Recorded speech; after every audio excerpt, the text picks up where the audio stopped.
We have a lot to cover in today's video, including some trade talk for the offseason. Could we see a significant blockbuster deal between the Boston Bruins and the Ottawa Senators? They both have needs and could satisfy what each other is looking for. We'll discuss if that could work out. Plus, we have some offseason trade talk around the Anaheim Ducks, the Buffalo Sabres, and the Minnesota Wild. We have big news regarding the Vancouver Canucks, and Thatcher Demko is apparently injured and is going to be out tonight. We'll talk about how that'll impact his series with the Nashville Predators. We'll recap all the other action from last night's playoffs and more coming up next. So welcome back to another video here at Top Shelf Hockey. As I mentioned, we have a lot to cover here today. Before we jump into all of the NHL news, I just want to acknowledge the fact a longtime NHL player, Jacob Voracek, has announced his retirement from the game of hockey. Of course, he's been out of the NHL for a little while, given the fact that he was dealing with a lot of injuries. I think he had 10 concussions over the course of his career, so that certainly kind of helped him shut things down a little bit earlier than he probably would have liked or planned for, but he still had a solid career, and he's now 34 years old. He was the 7th overall pick in 2007. It had a heck of a career. 6 20-goal seasons under his belt. Was more of a playmaking winger, though. Got over 1,000 games, 1,058 games played, 223 goals, 583 assists for 906 points. So had a heck of a run. Played between Columbus and Philly. I know it was a long-time line mate of Claude Giroux. They're in their run up the Flyers. Were great offensive threat together. Before that, of course, before coming into the NHL, he was an excellent junior player. Had a couple of really solid years with the Halifax Mooseheads, of course, after coming over from Europe. So certainly had a heck of a career, and we certainly want to wish him the best. I hope everything's well with his health, and that he's seems to be good with his decision. In an interview I read, he said that, he basically, the fact that he can't control things that, with his health and everything when it comes to making this decision. So he was, good with it. So I know for a lot of players, they struggle with that. So certainly hope everything is well with Voracek there moving forward. A couple quick prospect signings as well. Then we'll get into the playoff recaps. The Columbus Blue Jackets have signed Luca Pinelli. He gets a 3-year entry-level deal. He was their 4th round pick in 2023. The young centerman's a bit undersized. I think he's about 5'9" and 169 or so pounds. So definitely on the smaller side of things. So we'll see how things progress. But he's got great offensive numbers in the O. So we'll see when he turns pro how things go that way. And the Flyers have signed, I guess he's an older prospect, but just came over from Russia, Ivan Fedotov. Of course, only had to get a few games in before the season was over after having everything with the KHL and how that whole scenario unfolded. But Fedotov signs a 2-year extension with the Flyers, worth $6.5 million total. So his average annual value for salary cap purposes will be $3.25 million. So we knew that an extension was coming. He would have been a UFA since he's older, but he will be remaining in Philadelphia. I know there's been some talk about Flyers goaltending. They fully intend to run with Fedotov and Sammy Urson next year. The expectation, like I said, that Carter Hart won't be returning. His contract's expiring anyway. It's believed with those 2018 World Junior players that are facing charges that their trial probably won't even start until sometime in late 2025 is what's kind of estimated right now. So even if they're found not guilty, you're probably looking at a 2026 return at the earliest if they can get a contract, because they're all going to be on expired deals. So they'd have to have a team willing to sign them at that point. So we'll see. Although some of them are RFAs this summer, I believe. So I'll be curious to see how that works out for getting a qualifying offer, or can they even do that? I don't know. So we'll have to follow that situation a little closer. But Flyers goaltending, Fedotov, Urson next year for sure. So I know there's been some other rumors about the Flyers looking at other goaltending. I don't see that happening. On to the other news of the day, which we're going to talk about the playoff recap from last night. We had some really solid action. The Maple Leafs and Bruins. We had Vegas and Dallas play game 1. Edmonton and LA played game 1. And, of course, Islanders and Hurricanes played game 2. Let's start with them because they were the first game on the schedule last night, and it was a wild one. The Islanders were greatly outplayed. The shots on goal and the shot attempts were ridiculously favored to the Hurricanes. But going into the later part of the game, the Islanders had a 3-0 lead. And it was looking like they might pull a steal, basically, out and get the win over the Hurricanes, even up the series. But Carolina scored some goals and get the game tied up. Now, here's the scenario that we almost never see, and I'm not sure. I'm sure it's probably happened before. I can't recall myself seeing it. But then again, after watching so much hockey in the last 30 plus years, I don't know. It's hard to keep everything in the old memory here, but I know that it was weird because we saw Carolina pull their goalie to get the game tied, which they were able to accomplish. And then only 9 seconds after getting the tying goal, they get another weird one and pulled ahead. So then shortly after that, the Islanders had their goalie pulled. So all within like a minute of play or less, the Canes had their goalie pulled, trying to tie it up. And then the next thing you know, the Islanders have their goalie pulled and are trying to tie it up. Like, that is so rare that you see that. Unfortunately, the Islanders were not able to accomplish that. The Canes added an empty netter, and they take a 5-3 win. So, I mean, at the end of the day, that's a terrible loss for the Islanders. Like, absolutely horrendous. But at the same time, like I said, they were greatly outplayed. The chances were ridiculous. So, obviously it's just not the case where the Islanders were somewhat opportunistic on their opportunities, but, they can't be giving up that kind of lead. It's not Islanders, typical Islander game. Like, look about all the times in the past when you see the Islanders lock it down. They were so good defensively for so long, especially when Barry Trotz was there. And they could, if you had a 2 or 3 goal lead in the playoffs, you were toast. And that's just not Islander-like. So they go down 2-0 now to the Hurricanes. That's going to be a tough one to battle out of, but they are heading home. And hopefully they can at least get a win on the next one and make it interesting. The Toronto-Boston series is now tied. The Leafs evened things up last night. Didn't have a lot of great moments early on, looking good for the Leafs. A lot of people, I think, were probably worried on the Leafs side that they were going to go down 2-0. Obviously, Samsonov held them in there.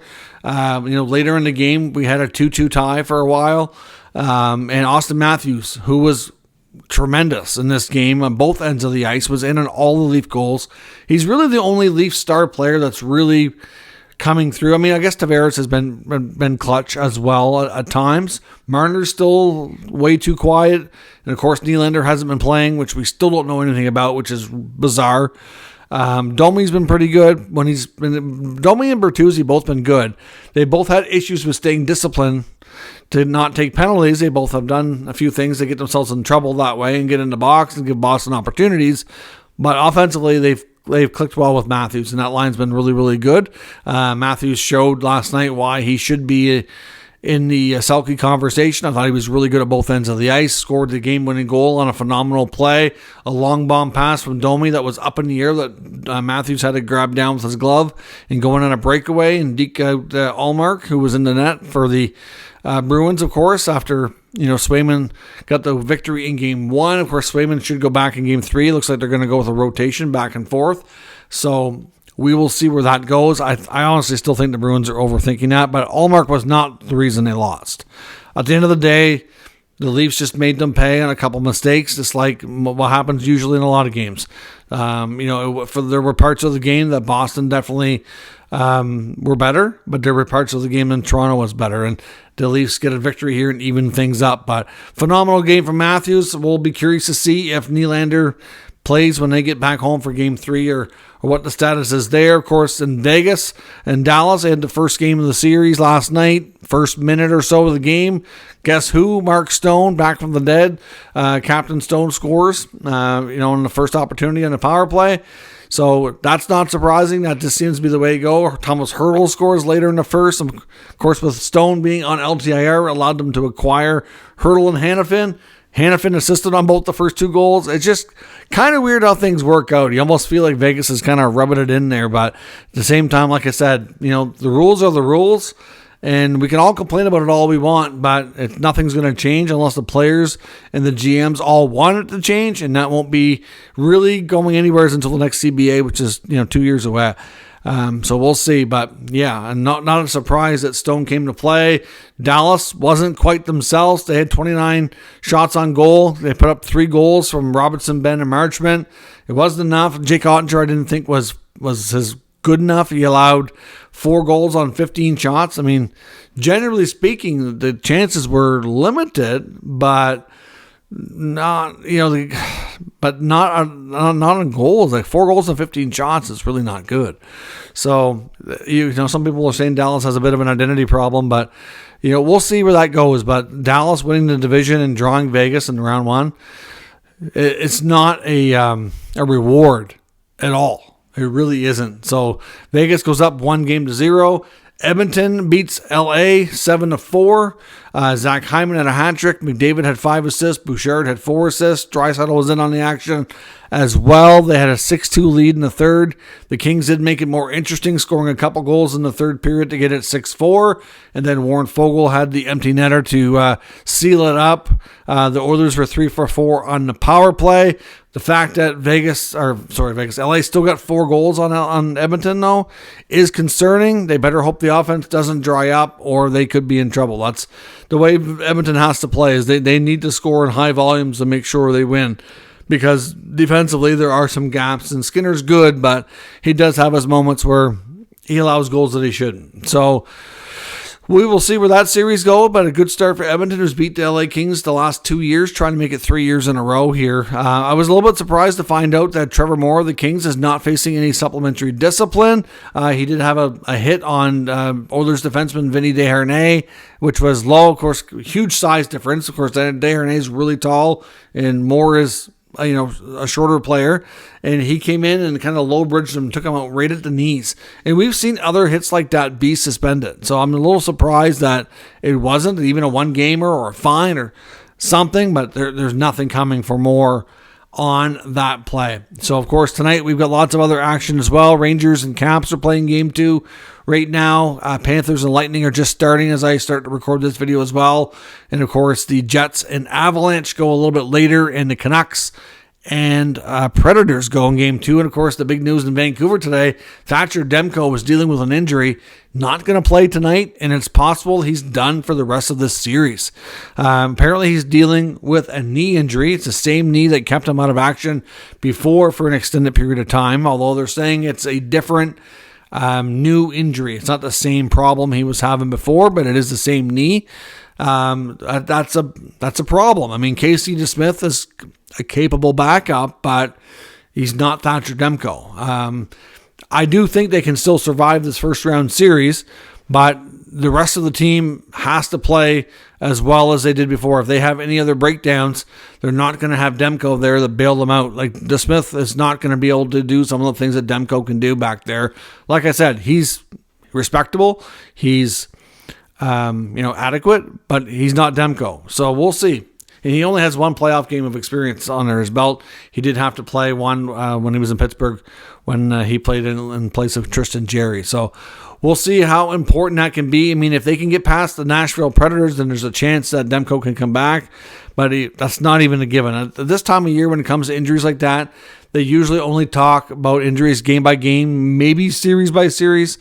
So it's not a given if they make it to round 2 that he comes back. And if they would go to round 2 and play probably the Oilers, will say, if that series goes the way that many of us have predicted, they could be in trouble with Casey DeSmith between the pipes facing the onslaught from the Oilers. So it's not good news at all. That's a big blow. It's a huge part of their team.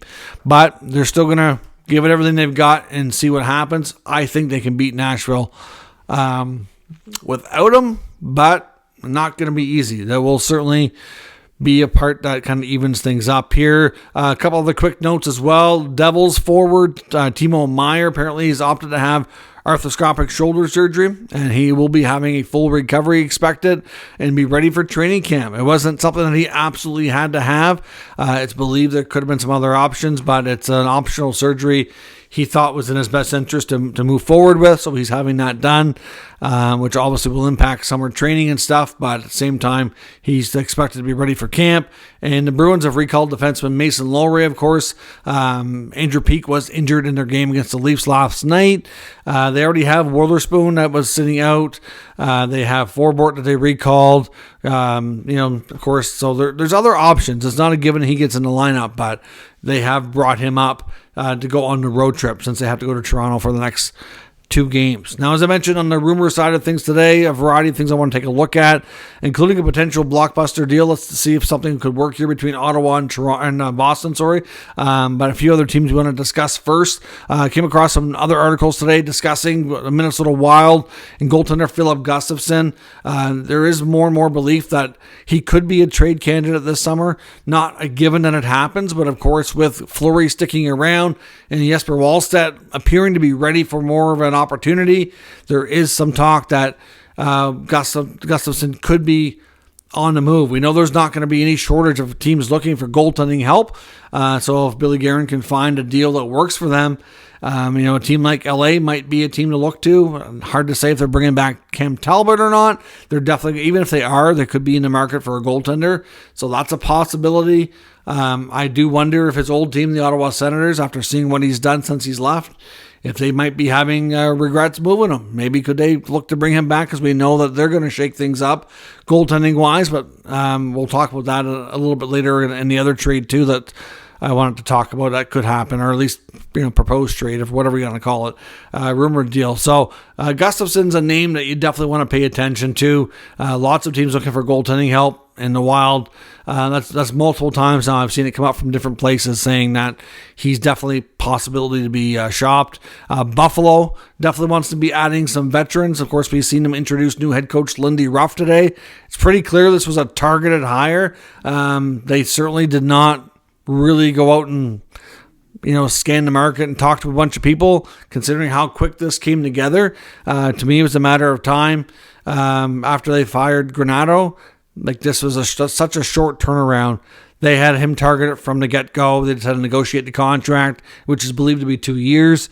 And of course, they had to talk to the Devils, get permission, and kind of negotiate how, because obviously the Devils had him under contract for the next couple of years as well. So they had to figure out how that's all going to work. It sounds like the Devils are going to be alleviated from paying either all or most of that contract extension, which is good for them. So we'll see. But the Sabres definitely want to add more veterans to their mix. It's believed that they feel like, they have so many young players in the mix looking for bigger roles, and they do have a few veterans around, but of course they moved some of those guys like Eric Johnson, and they moved Okposo. They still have a guy like, Jeff Skinner around, for example. He's been around for quite some time, but they definitely need to have, like the Ottawa Senators, the same idea. They're looking for the same sort of thing, that they need some more vets mixed in with their youth to try to teach them how to be good pros, lead them on and off the ice, and just kind of take this team up to a more mature level. So definitely a variety of spots. You're looking at up and down the forward lineup, probably a veteran defenseman. They have a lot of youth in the top 4.